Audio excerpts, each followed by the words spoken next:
izina ry'umwami wacu tumushimire urukundo rwiwe rwinshi n'imbabazi ziwe nyinshi. Murahaguruka turirimbe indirimbo yo mu gitabo ca kantike kirundi ya 41 tuti nasezeranije guhora ngukurikira Yesu. Mwami yadukunze akatugirira ubuntu, natwe twaramusezeraniye kuzoca haducishije, kuzokora ibyo atubwiye, kuzomwumvira muri gato na kanini. Imana nishimwe cyane.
turagushimiye ko tugiriye ubuntu ukaduhora mu gitigiri cy'abazima muri kino gitondo katwongera agahe keza ko gukoranira imbere yawe ukaba watuzanye amahoro twebwe wakunze wamenye isi n'ijuru bitararemwa ugatoraniriza kuba basamuragwa ubanirwa mu ijuru tuzanye amashimwe imbere yawe kubw'ibyo byiza byose ubadukoreye umwami ishobora byose wadutoranirije guhabwa umugabane ku byo wagokeye igorogota wadutoranirije kuba abaragwa ubwami bwo mu ijuru wadutoranirije kugira ubugingo budashira wadutoranirije kuzosangira nawe ubwiza n'inganji wadutoranirije mwami Imana ishobora byose kuba umugeni wawe muzobana ibihe bidashira turagushimiye kubw'ibyo mwabicyubahiro uburiye n'ibyigira bishira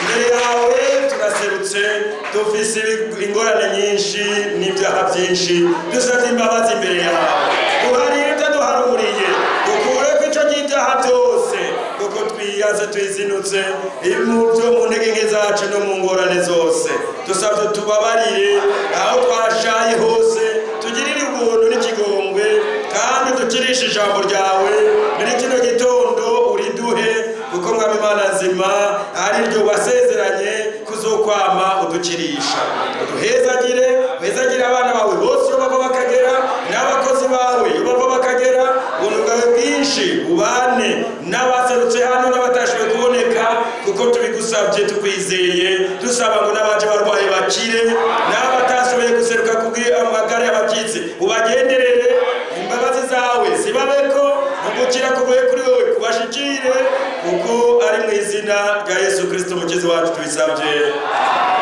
amen. Imana ibahe umugisha. Turasoma mu gitabo cya Yohane ubutumwa bwiza igice cya 15 turasoma mu izina rya Yesu Kristo. 14 niwo tugiye guhera ko dushitse ku 16. Yohani 15 kigaburi cha 15 umurongo w'14 gushika ku 16 dusome mu izina rya Yesu Kristo. Murabakunzi banje nimwakora ibyo ndabategeka. Amen. Sinyibita abashumba kuko umushumba atamenya icyo shebuja akora, ariko mweho nabise abakunzi kuko ibyo numvanye data byose nabibamenyesheje. Amen. Simwebwe mwantoranije ariko ni jewe nabatoranije. Amen. Nabashizeho kugira ngo mugende murama ivyamwa kandi ngo ivyamwa byanyu bigumeho kugira ngo ico muzosaba data cyose mu izina ryanje akibahe. Amen. Muravyagira. Imana ibahezagire cyane bakundwa umwami wacu Yesu Kristo ko ari mwebwe ijambo ry'Imana ryashitseko. Muri kino gitondo turanezerewe twese kandi turakiranye twese mu izina rya Yesu Kristo. Twifuza ko abashitsi n'abasangwa mwese mwisanga hano kuko twese turi ngenzi n'akavantara turiko turagenda nk'uko Abisirayeli basohotse bava muri Egiputa niko natwe twasohotse tuva mu madini yose. Turiko turagenda uko batera bagana Kanani boneka tweho turagana Kanani yo mwijuru. Turiko turaje iwacu kuko byanditse mu Filipi igice cya 3:20 ngo twe iwacu ni mwijuru. Nezerejwe nuko niko ndaganiriza abadakomoka mu isi Burundi cyangwa mu bindi bihugu ariko bazi yo bariko baraca. Iyo bakomoka barahazi, iyo tukomoka turahazi ku Mana ishobora byose. Imwe ivuze hano ngo sinyibita ngo singaga mwantoranije ariko ni jewe nabatoranije. Haruguru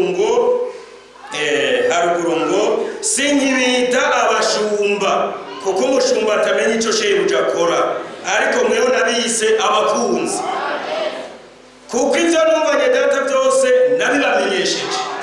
Imana yacu nishimye kubona munsi y'izuba hari abantu bazi ibintu byavuye ku Mana.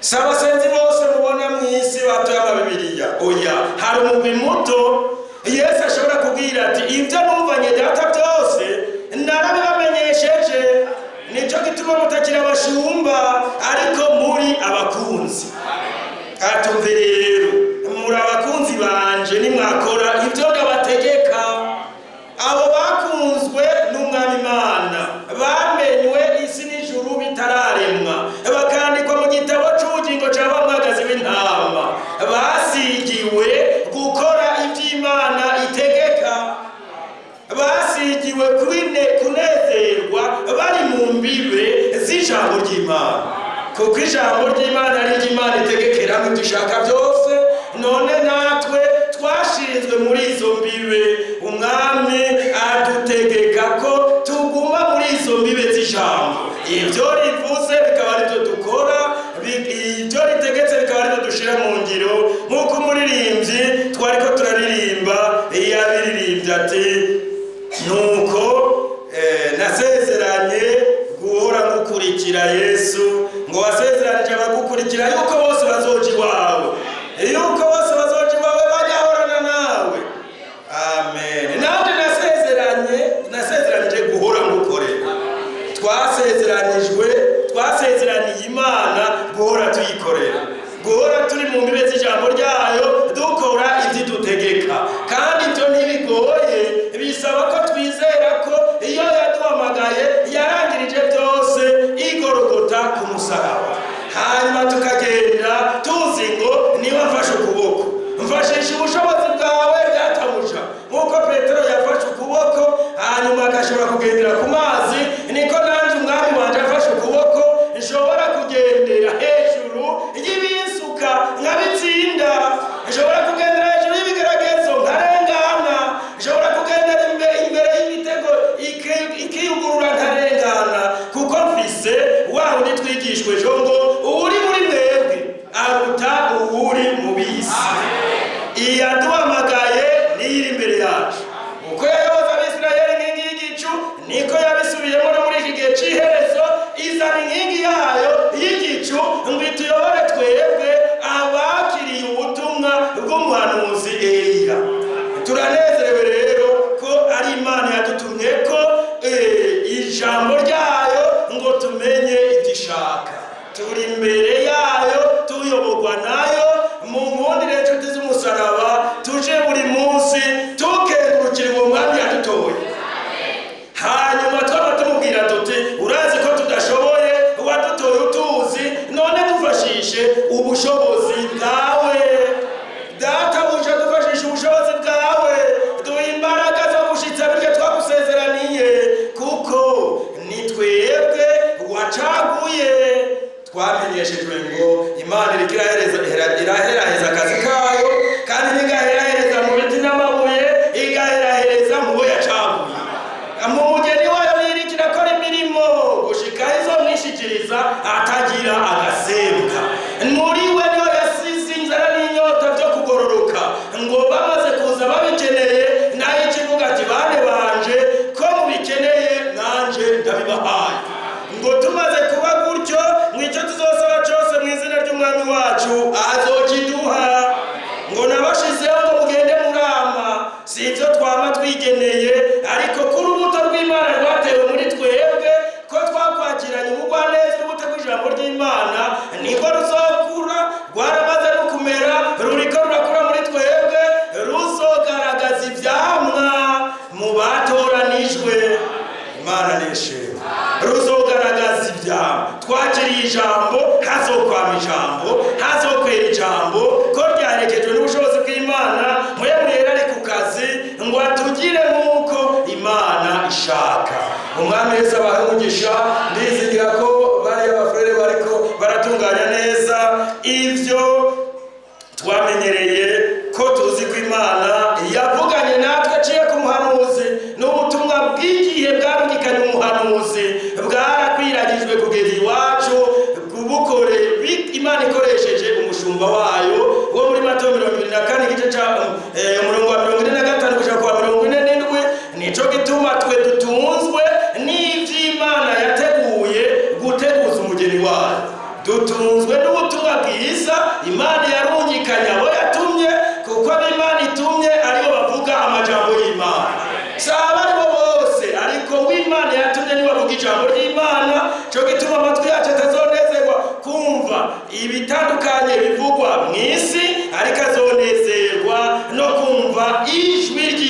yacu ngo intama zanje zumva ijwi ryanje. Imana ibahezagire. Dusenge. Data nyir'icyubahiro, turagushimiye cyane ko wadukunze, turagushimiye cyane ko waduhaye ijambo ari naryo ngaburo y'igihe cyacu ikwiranye n'iminsi yacu. Nuko rero nuduhezagire n'aka kanya utururanirize ibihe, maze twumve ubutumwa bwiza waduteguriye, imitima yacu yakire kandi ishobore mwami Imana nzima guhagarara mu byo utubariye. Turabigusabye tukwizeye mu izina rya Yesu Kristo umukiza wacu, amen. Bari bamugisha, turagomba kumviriza hero transmission yo kuri uyu munsi. Imana ibane nawe. Ni bake abatoranijwe barangwa no kuba mu byo batoranirijwe mu mwete wose no mu kwizera kose, maze bakaba bafata nka nkama icyo bahamagariwe. Yosuwa na Kalebu barabigumanye nubwo abandi 10 batari babigumije, n'ishengero ryose ritari ryabigumije. Turabwiwe ngo turi amasigarira. Mugihe bose bobiheba, bose bakavyanka, bose bakavyanjanjwako, bose bakabizamwo bakwega amaguru, uwatoranijwe wewe abizamwo n'umwete wose n'ishaka ryose, kuko ivyo yasigiye. Nimubimenye, bari nk'imiliyoni 2, abashitse bari 2. Birasaba ko iyo turiko turabisubiramwo mu vyumva, umwe wese nabaduke avuga ati niba yoba umwe abejewe, niba ari 2 abejewe n'uwundi umwe, ariko mpebwe ko dabo ivyo tuzobihabwa n'uwo mwete wo kwizera icyo Imana yavuze mu minsi yacu. Atari kuvuga ngo mbonye benshi umenga bafashe bavyemeye uku, mbonye benshi baciye inzira uku. Oya, ntaco bimaze. Si benshi, Imana ntiri mu ruhande rwa benshi, Imana iri mu kuri kwayo, iri ku ruhande rw'ibyo yavuze. Benshi b'igihe ca Isirayeli bahoneye mu bugaragwa, hashika imparurwa. Benshi bo mu gihe ca Loti bahoneye, baturiwe n'umuriro, hakira abantu 3 gusa. Benshi bo mu gihe ca Nowa baraherengetejwe n'umwuzure, hakira abantu 8. Na benshi bo muri iyi minsi nta kizobuza Imana kubarimbura batagumije ijambo ryayo. Hazorokoka abagumije ijambo ryayo. Nivyo vyatumye dusomerwa ngo Yesu abwira abari bamwemeye ngo nimwaguma mu ijambo ryanje muzomenya ukuri, kandi ukuri kuzobaha kwitegereza. Nimba rero bakoranye kuri uyu munsi, ni Imana ikeneye ko tuguma mu ijambo ryayo, ikeneye ko tugumya tufatana nk'ibyo yavuze. Umwanya wo gukwega amaguru waraheze frere, waraheze umwanya wo kwihambirira mu muzi gusa, umuntu agataha akucukira ahantu, waraheze. Umugeni ariyeveye, umugeni yarakanguwe, kandi amaze gukanguka ntiyemeye guhindukira inyuma ngo abandanye abote. Niko twabyigishijwe. Imana ibaha umugisha mwese mu izina rya Yesu Kristo.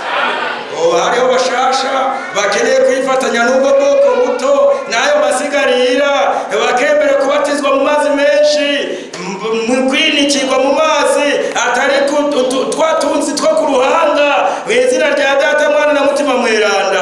Ariko bamenye ko Petero ababwiye ati wa wundi bose bataye, Imana yamugize umwami na Kristo. Bavuga mu mutima, babaza Petero n'izindi ntumwa bati, bagabo bene Data, mbega tugire gute? Petero ati, nimwihane, umwe wese muri mwebwe abatizwe mu izina rya Yesu Kristo, mubone guharirwa ibyaha byanyu, kandi muzoronka ingabire ariyo mpwemu yera.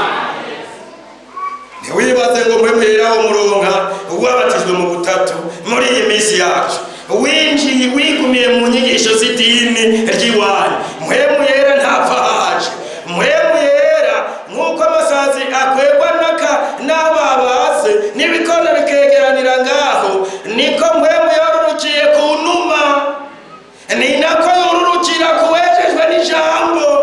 Yakiriye ijambo ry'ukuri ritavanze, uwakiriye isobanuro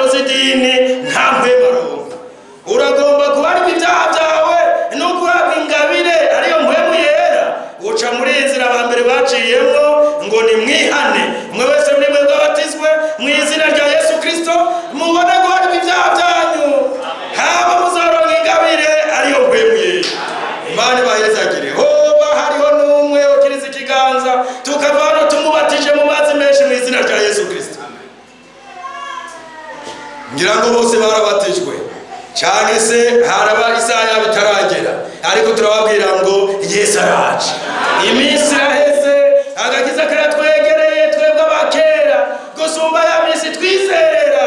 Birakwiriye ko dufata nka nkama icyo Imana yaduhaye, ko ataba aribo bagomba kubatizwa.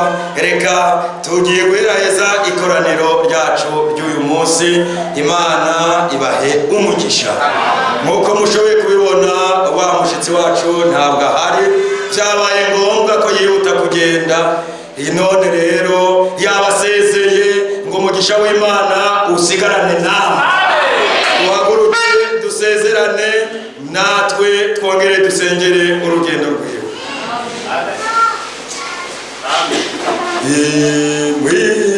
Imana yacu nezeza cyane, n'inshuti tazigenduka na rimwe,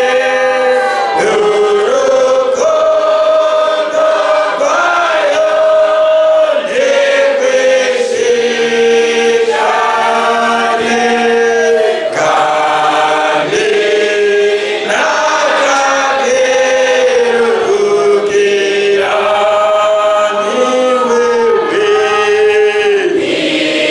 wewe ntango n'iherezo rya zose, we mu baduzigame Yesu kugeza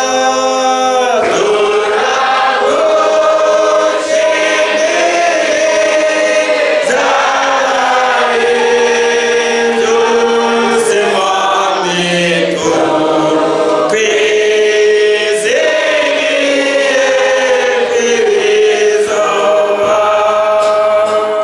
Mana yera, Mana nyiricyubahiro, Data wa twese byagiye mu ijuru, izina ryawe niryubahwe.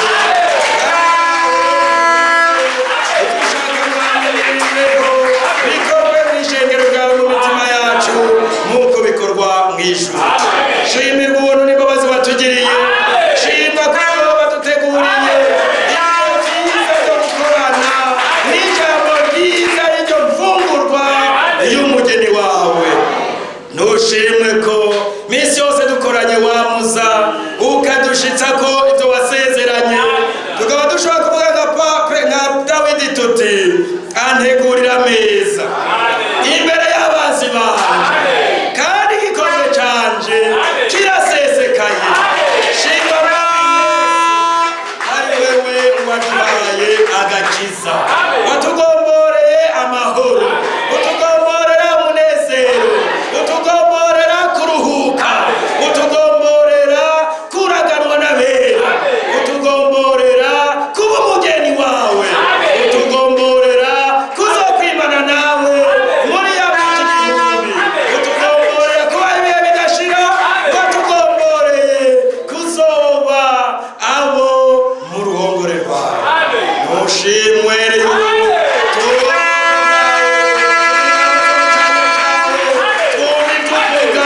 tukarira ku meza batanze, ntubihererwe icyubahiro.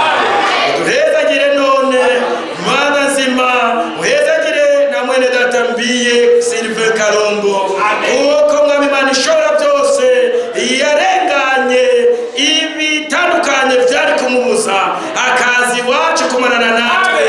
Ya minsi yose twaguma tuza twumva tubwirwa amabanga y'iby'ubwami bwawe.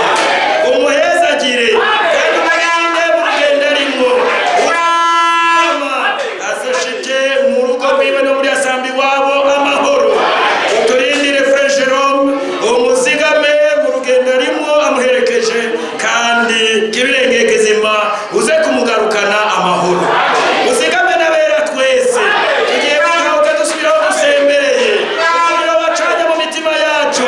Nukomeze Mwami ubu tuzindira ubwacu, natwe turabishaka kubandanya tubrira twaka muri twebwe, tugomba kwishaka ryawe irambuka iwacu.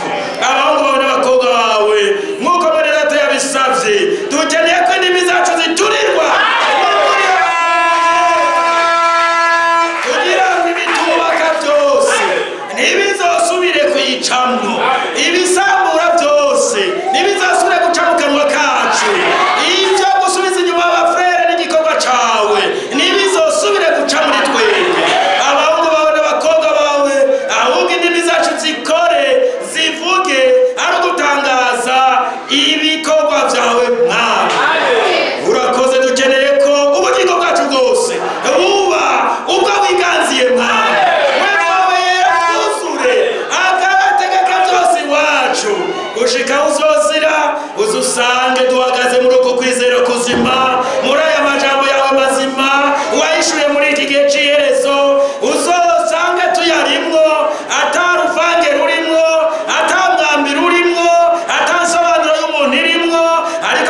ujane natwe uko wabakijije bose ari igihe cawe nawe ari kudukiza twese n'aka kanya